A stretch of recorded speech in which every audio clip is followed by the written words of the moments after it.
What's up guys, my name is Con and we're back today in Scrap Mechanic and we're back for a mechanic showcase, and this is one particular person who builds a lot of stuff in Scrap Mechanic, and you've probably seen him on the top of the workshop, and that's right, it is in fact Lord Payne. He has some crazy stuff on the workshop and I've never showed it, so I asked him if it would be okay if I showed some of his stuff, and he sent me this awesome world which is full of all sorts of crazy creations. First of all, what is this?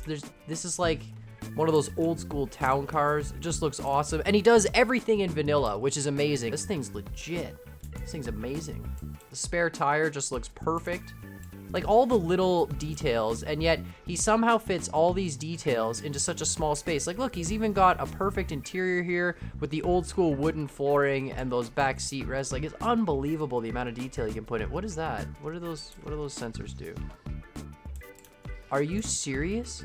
He does have a YouTube channel, by the way, so I'll put that link in the description below, and I'll also put the link to his workshop, because he's just got all sorts of crazy stuff on the workshop. I mean, this is why his stuff is top of the workshop. I mean, I haven't even driven yet, and I'm already blown away. This is amazing, though. I mean, you can see there is a little bit of frame rate stuttering. It might just be from all the other objects on the map as well, all the other vehicles, but it drives super stable and just so many features. It kind of reminds me of like those old, I guess it would be like 1950s, 1940s, probably 40s. I don't remember what the era was, but like those old town cars. Definitely what this looks like. Nice wide body town car. It drives so well though. I mean, it would. It's probably pretty heavy, but even then, like he's even got full exhaust pipes. Not just the partial exhaust pipes that we all put at the back. He does the full pipe front to back. That's absolutely ridiculous. Definitely props for all the features in this kind of a vehicle. But we're gonna, oh, I glitched into the back seat. Okay, hello. This, you know what? This really piques my interest. This is awesome. Look at how slammed that is. That's amazing. Single suspension. Oh, it uses, okay, so suspension glitch to turn, but it also does have the offset steering. Oh no, he used a glitch tire. Okay, so the tire has been glitch welded there, it seems. So it's a 3 wide tire.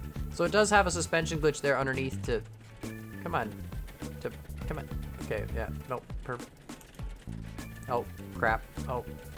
Yeah, might just be a little too low to the ground. But yeah, it does have a suspension glitch there underneath to turn, and I think it has 2 to stabilize it as well. Where are those ones at? Yeah, you can see them there kind of jammed through the bottom of the seat. So he's really making good use of space by using, I think that's using the glitch welding technique. It looks like it is because they seem to both be right on top of each other. But I'm sure if I'm wrong about that, he'll correct me in the comments. But definitely seems that way, that it's those glitch welded connections. But awesome bike. He's got all sorts of cool stuff. I really do encourage you to check out his YouTube channel and definitely check out his workshop. The amount of stuff that he does, and it's all vanilla. Like, I mean, obviously he uses a few glitch welds here and there, but all his creations are vanilla, and it's just absolutely amazing though. Now, he did tell me that this, I think, is a motorbike frame. So just like my leaning bikes, he's got a leaning bike as well, and he uses a similar method. He does the whole steering on the bearing so that when you turn, it adjusts the controller. Now, I didn't actually use the steering as the bearing for it. I used 2 bearings lined up with 2 controllers. And I did that because then I could adjust how fast it gets into the lean, and I wanted to have it kind of lean into it slowly so that it would drift. But basically the exact same method. He does seem to make stuff, I'm just gonna pollute this map with creations, it's all good. He does seem to make stuff with that's very compact, very small, but I like it. He makes it very realistic to the size of the dwarf people here.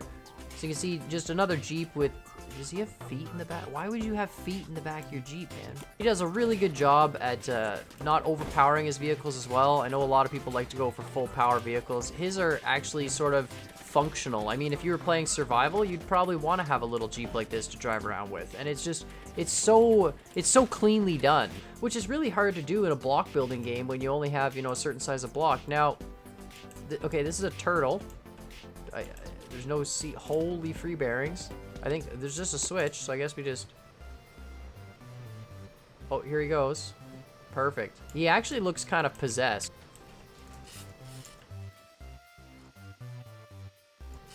now it looks better with the red. All right, this is now known as Timmy the Possessed Turtle. I guess just a really derpy looking turtle to walk around the map.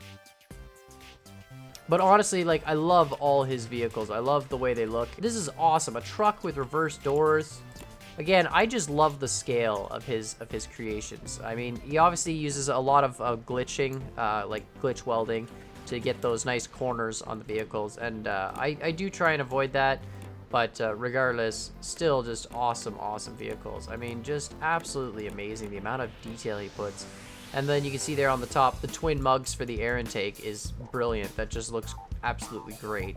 They all are very stable. You can see there, even through the corners, it'll tilt a little bit, but it doesn't ever get out of control. I don't know how to turn off these lights. What button? Come on, there we go. No, that's, okay, that's, oh, no, that's not that. Okay, no, I want this one. There we go, perfect.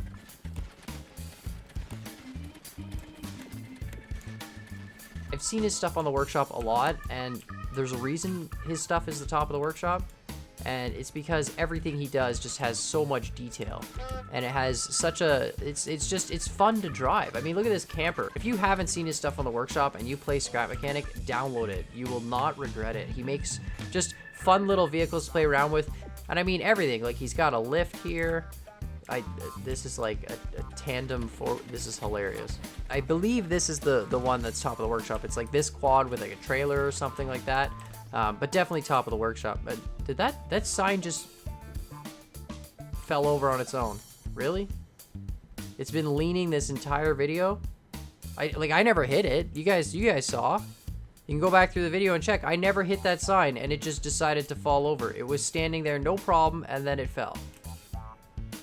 Did I shake the ground? He does make his creations, though, a little low to the ground, so, well, some of them anyways. Like this one, for example, off-roading, it works okay, but you'll bottom out a lot there. You see that axis will smack the ground.